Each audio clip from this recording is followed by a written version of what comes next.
Hey there everyone, I'm gonna be showing you, well, how to do this.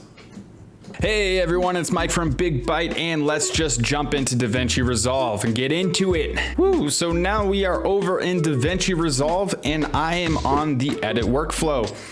So this is our beginning clip that we're starting with. Hey there everyone, I'm gonna be showing you, well, how to do this.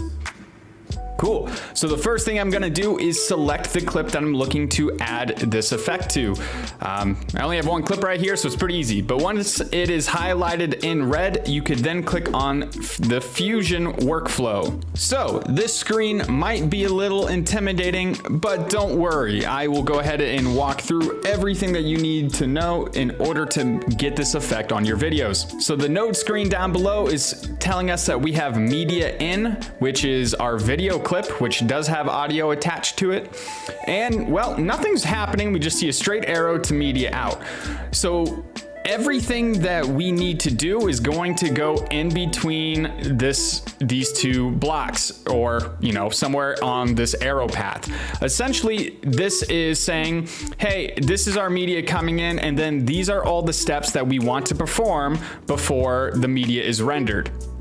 So any logic that we want to add as far as tracking a particular object or adding text needs to happen in between these arrows. Well, I mean, not necessarily if you have other media ins and yada, yada, yada, but you get the idea. Anything that we want to happen needs to happen before media out. And you could think of all these nodes simply as instructions of what you're asking the computer to do. So you need to have your logic broken down into a proper order, and then the computer will be able to process that. So let's just think about what we have to do right now. We have our video clip that we're looking to add text to.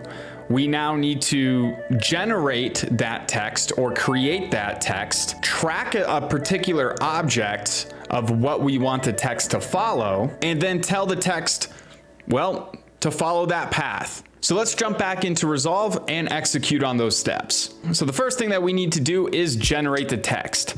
So to make this easy, so I don't need to worry about merging things, I'm just gonna select on Media in 1, and then come to this toolbar and click on Text Plus.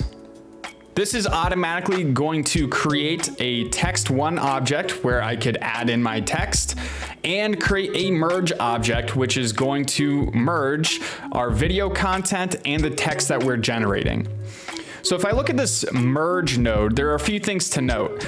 We really have 4 different color arrows, and they all kind of stand for different things. So if I look at this yellow arrow and hover, it says merge 1 background. Awesome, pretty basic. Then I come to this green arrow and it says merge 1 foreground. And so what that tells me is we're dealing with a background and a foreground, something that should be rendered on top of something else. If I come over to this blue area, I see effect mask. So we're not gonna be dealing with any masks today, so we're not gonna really get into this, so you don't have to worry about that for now. And then if I look at this white square, it says output. And so this is going to be, the next path after our merge.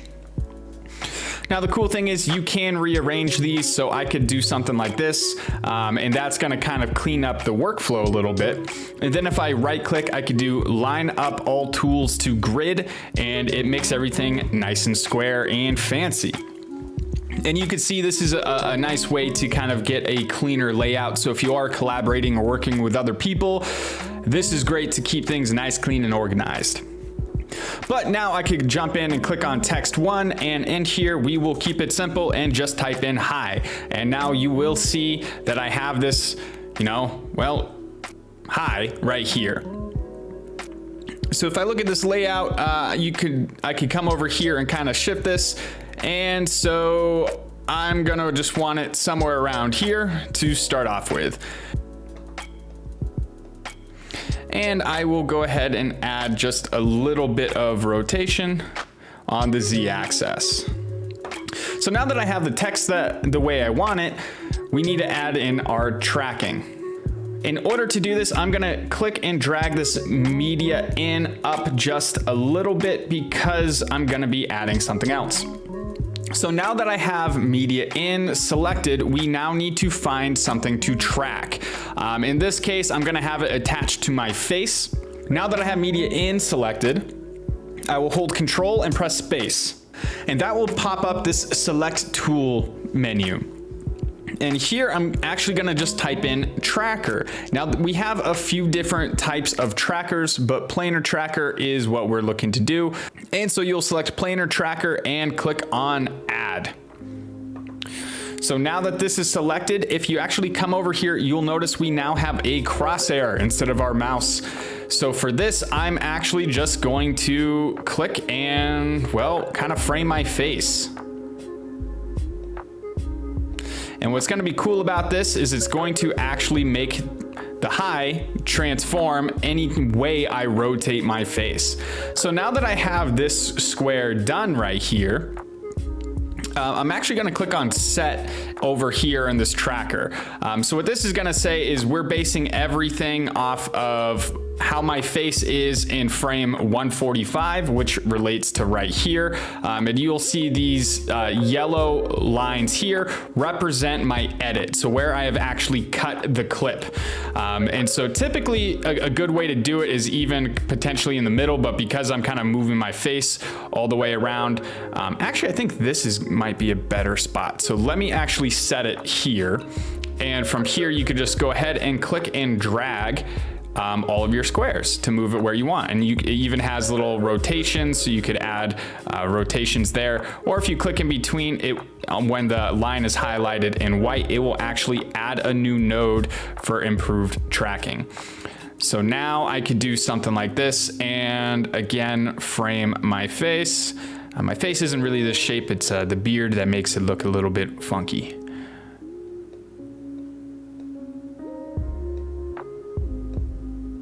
Cool. Now that we have all that done, again, I'm gonna click on set. So now this is gonna reset our point in time, or which frame we're gonna be tracking everything in. For motion type, I'm actually gonna do translation and rotation. So we get a little bit of that rotation happening too whenever I turn my head. So now that I have this selected, I'm actually going to come here and do track to the end, and we're gonna see some cool stuff happen. Bam.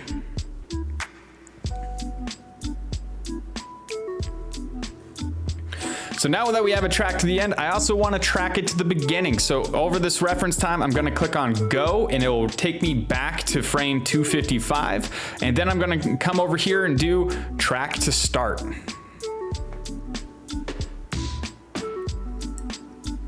Now that I have the tracker selected and everything kind of mapped, I'm going to click on create this planar transform.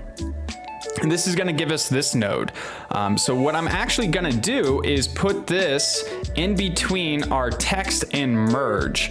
And to do that, I could just simply click on drag this to nothing and then click and drag this to here and then grab the output and put that into merge. And then of course, line up all grids to tool. So now let's see how this looks. Hey there everyone, I'm gonna be showing you, well, how to do this. And if this video helped you, hit that thumbs up button and consider subscribing if you're interested in more Davinci Resolve tutorials and other tips for content creation. Goodbye.